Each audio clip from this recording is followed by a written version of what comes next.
National টিমে আসার জন্য সাব্বির রহমানের এই বিপিএলটা খুবই গুরুত্বপূর্ণ। কেন গুরুত্বপূর্ণ তার আপনারা খুব ভালো করেই জানেন।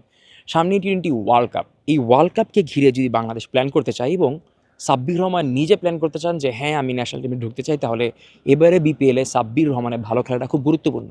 না, তাকে অনেক বেশি রান করতে হবে না। কারণ তিনি কিন্তু তার বিপিএলে জার্নি শুরু করেছেন অ্যাজ এ ফিনিশার। আমরা দেখলাম প্রথম ম্যাচে তিনি আ নাম্বার ৬ নেমেছেন। যদিও টপ অর্ডারে থাকলে হয়তো বা সাব্বিরের কাছ থেকে অনেক বড় ইনিংস পাওয়া যেত। প্রেস কনফারেন্সে এ নিয়ে ক্যাপ্টেন মিথুন আলী তিনি বলেছেন যে, "আমি জানি যে সাব্বির রহমানকে কোথায় খেলালে টিমের বেশি উপকৃত হবে। মানে টিম বেশি উপকৃত হবে আরকি।" তিনি তা ভালো জানেন, কারণ এইজ লেভেল থেকেই প্রায় তার সঙ্গে খেলেন এবং সাব্বির অনেকবারই আসলে মিথুনের টিমে খেলেছেন। একসাথে চ্যাম্পিয়ন হয়েছেন, সেই কথাগুলো বলছিলেন। একটু সাব্বির রহমানের প্রসঙ্গে আসি। দেখেন, ন্যাশনাল টিমে এখন ফিনিশার বলতে আপনি কাকে চিনেন? জাকের লিওনিক, নুরুল হাসান সোহান, মাহিদুল ইসলাম অঙ্কন, শামীম পাটোয়ারি, এই ৪ জন।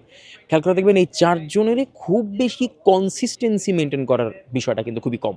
জাকের ইলওয়ানিক এমনিতে সোশ্যাল মিডিয়ায় ট্রল হচ্ছেন, শামীম পাটোয়ারি আউট হয়ে যাচ্ছেন, নুরুল হাসান সোহান সুযোগ পাচ্ছেন কিন্তু ডেলিভার করতে পারছেন না এক্সপেকটেশন অনুযায়ী। এই জায়গায় সাব্বির রহমানের ভালো খেলাটা খুব গুরুত্বপূর্ণ, কারণ দর্শকরা তাকে চায়, ন্যাশনাল টিমে নির্বাচকরা অবশ্যই তাকে রেট করবে যদি তিনি পারফরম্যান্স দেখান। তারা তো সবসময় বলে যে পারফর্ম করলে তো আমরা মানে সুনজরে তো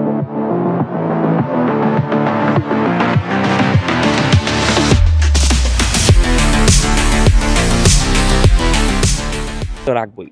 সাব্বির রহমান যদি ৬ নাম্বারে খেলেন তাহলে বিপিএলে তার কাছ থেকে এক্সপেকটেশন কী?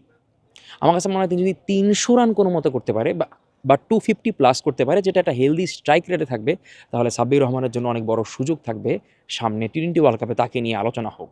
তো এইবারে বিপিএলে সাব্বির রহমানের জন্য ঢাকার এবারের জার্নিটা খুবই গুরুত্বপূর্ণ। তিনি আগের সিজনটা খুব বেশি মাতাতে পারেননি, সুযোগও পেয়েছিলেন না প্রথম কয়েক ম্যাচে। বাট এবারে বিপিএলে প্রথম দিকে তিনি সুযোগ পাচ্ছেন। তো প্রতি ম্যাচেই তার ডেলিভার করাটা খুব গুরুত্বপূর্ণ।